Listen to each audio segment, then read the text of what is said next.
Hello everybody, my name is Farmer Phil, and in today's video we are heading to a Krone event. See all their grass equipment, and yes, that is rain on the windscreen, so hopefully it's not raining. This time, rather than going to the UK for an event, this is in Dublin. It's on the Lions Estate, UCD Lions Estate, so it's not too far to go, an hour and a half and we'll be there. Just waiting for Father Phil, and hopefully we're not too late. We'll bait on to the Lions Estate. So we're just here now. It's quite windy, which isn't great for the mic, but we have to go get some high-vis jackets and head on up to where they're going.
.4-litre V12 engine,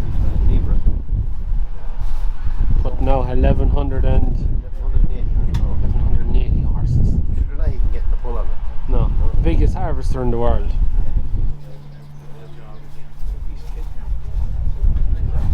How are you keeping? How is things? Nothing good, huh? You heard that? Nothing simple anyway, is that? I don't know if it would.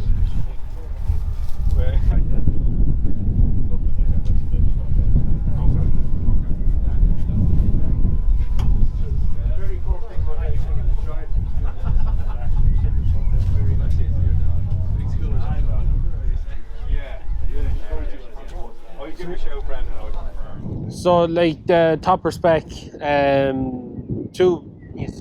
rotors, 30-foot rake. Some of them would have section control, would they? No, just on the big rake. It's 50 foot, is it? It is, yeah. If you see the way the outrigger arm is mounted forward of the rotor gearbox, that means that the centre of gravity is in front of the rotor. Yeah. So that means that every time, reliably, when you lift the rotor, the front comes up before the back, and whenever it's sat down, the back is down before the front. So that means, just like an airplane taking off and landing, it lands and takes off in the same way, and the goal in that scenario is that it doesn't crash. And something that operators really like about these bigger rakes, you know, there can be a lot of points that need maintenance and need greasing, so that can take a lot of time and a lot of effort from the operator to give it proper maintenance, you know. But Krone's emphasis is, you know, we look to basically make the operator's life more comfortable. You've got a challenge that you need to have a very wide working range in the field, and you also need to have a low transport height on the road. Yeah. So to achieve that, whilst also maintaining, you know, a simple enough system to maintain, they use sliding gearboxes. So on the rails. Yeah, on all Krone 4-rotor rakes, these gearboxes are mounted up on the rails, so it's a very, very small detail. So that just slides itself as it needs to? As it needs to, yeah.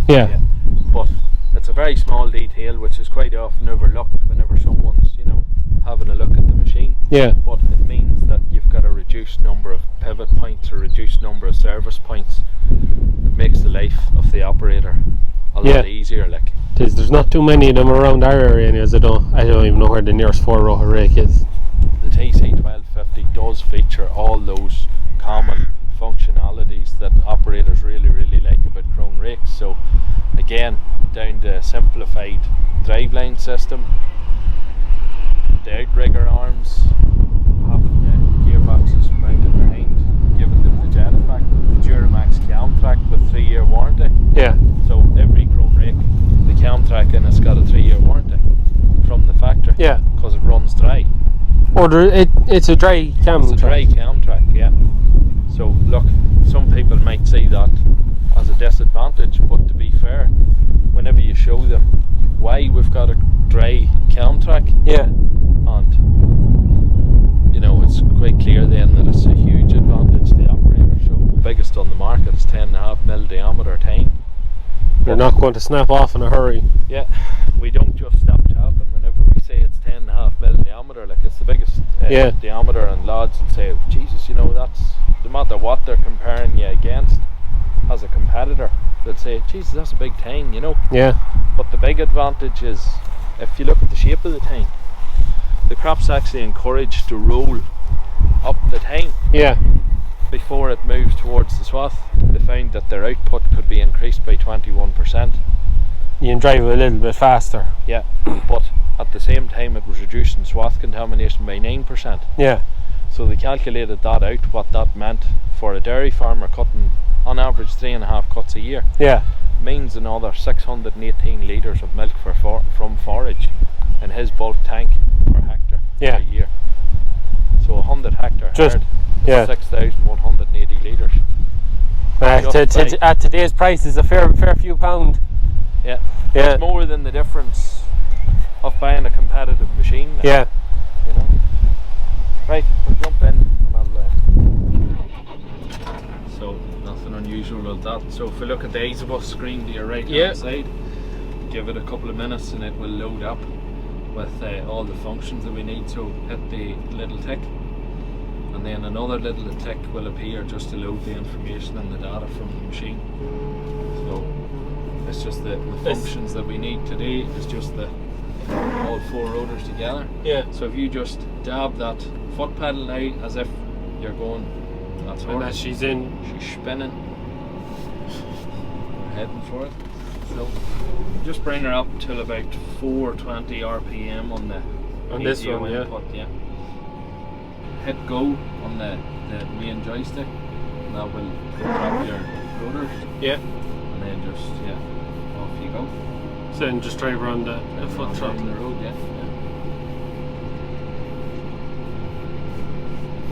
So crack with the 4-rotor. So there's 2 firsts. Yeah, two first, a Fendt and a 4-rotor. Yeah. Not every day you get to drive a Fendt or work a 4-rotor rake. I've done a lot of rowing, an awful lot of rowing. I've done all the rowing for years with the 2-rotor. But it's a fair step up now to this. Funny enough, at silage, that's my favourite job. Rowing. Yeah. Yeah, you're the first out in the first home. There's no steering axle in this, so it's not like the 2 rotors where the back of the machine follows you around. No. But funny enough, yeah, there's no steering axle in it. Yeah. But it's very similar to taking a 2-rotor in through. The only thing you have to watch is the tail swing. Yeah. But the tail swing, you can take care of that by dropping your, like on the road, you will have your link arms at their lowest position or thereabouts, and you'll have the rear axle at its lowest position. Yeah. So whenever I get into a place like that, I'll just lift the axle in this machine. And it'll just rise it out over. Yeah. If you've got the room, then it'll just swing out over. Yeah.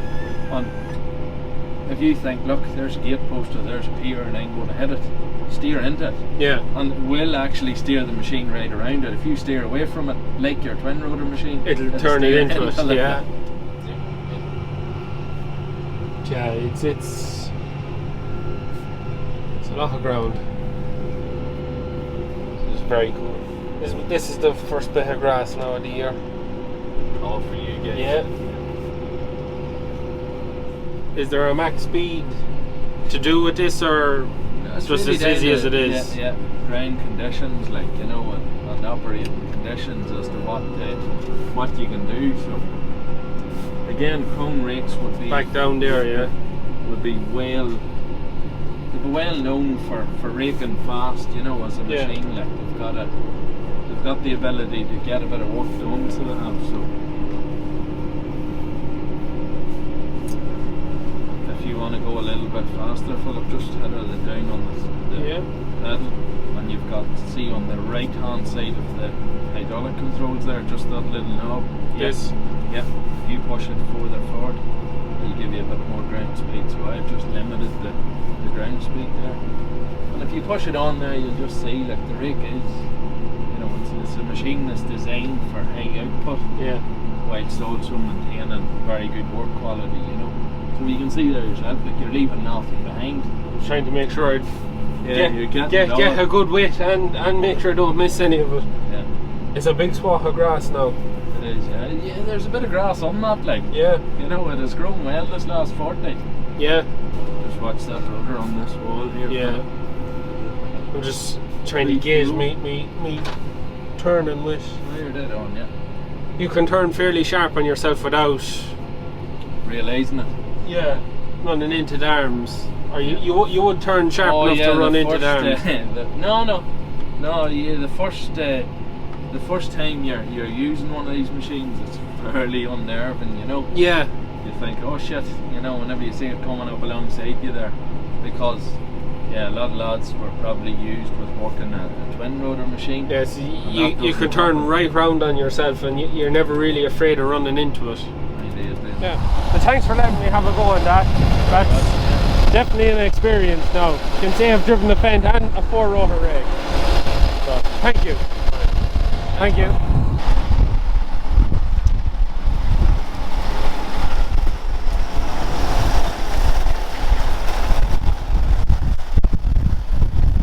Some bit, yeah. Drive a Fendt and 4-rotor rake.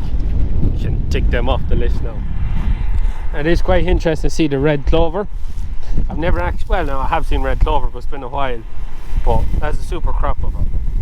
Be interesting to see what ours turns out like whenever we get it in. Still waiting to get it in, but yeah, super job. So back in the car now, and them are two to bait on home. I don't know what we say. Yeah, I need fuel. Yeah. Show and empty. So we have to stop as soon as we can. Mightn't be doing anything that's empty. Yeah, I'm hungry too. Yeah. Anyway, no, it's great day. Great to see the machines. Yeah, great to get to drive and work the first time in a Fendt and first time.